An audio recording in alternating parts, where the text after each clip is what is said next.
And a Colorado woman has formed an unlikely bond with the man who killed her 3-year-old son more than 2 decades ago. And she knows not everyone will understand her story, but it is one that has helped her on her journey to healing. Denver 7's Micah Smith sat down with her and her now adopted son and their push to be an example of something called restorative justice. It's been 26 years. I was 16 years old in 1995. Received a phone call to go down to Denver to get some relatives out of harm's way. And there was a report of a drive-by shooting that night before.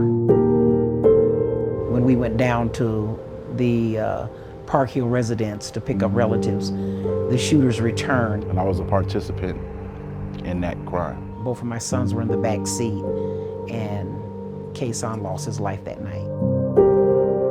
My 3-year-old son, Kason Xavier Evans, nicknamed Biscuit, to a tragic drive-by shooting.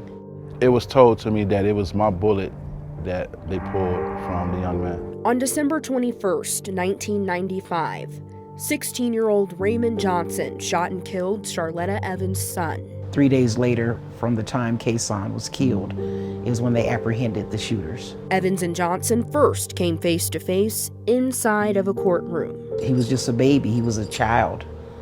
And I was just in disbelief that children had access to guns. I felt ashamed, I felt hurt. I was like, wow, the pain that I brought to her and her family. I ended up getting found guilty and getting sentenced to life in prison. 16 years would pass.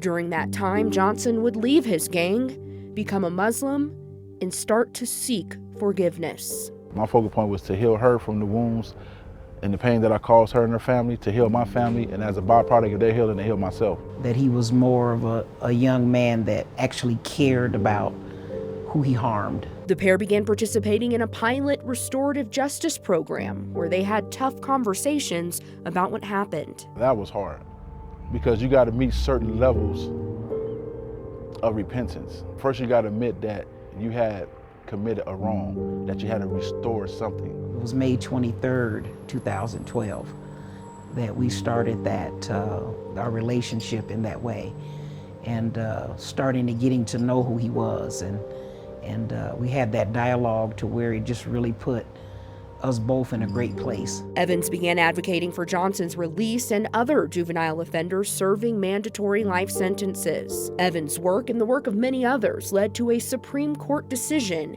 banning mandatory life sentences for juveniles. We were instrumental with getting the laws changed and made restorative justice law in the state of Colorado. After 26 years behind bars, last November, Raymond Johnson was released and had a new family waiting for him on the outside. I think Raymond is an outstanding young man. I consider him my brother. Evan's son, Calvin Hurd, was also there that fateful night, in the back seat with his brother, Kason. He also developed a relationship with Johnson. After seeing that he was authentic, being a productive citizen. The three say they give unconventional family new meaning, but their hope is that others who have experienced unimaginable loss will consider forgiveness as a way to restore their lives and their hearts.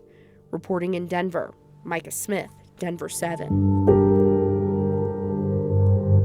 Thank you, Micah. And Monday marks the 10-year anniversary of Sharletta and Raymond's first restorative justice conversation. They are holding a special event to celebrate and share details about their journey to forgiveness. We will have more information on that event for you over on thedenverchannel.com.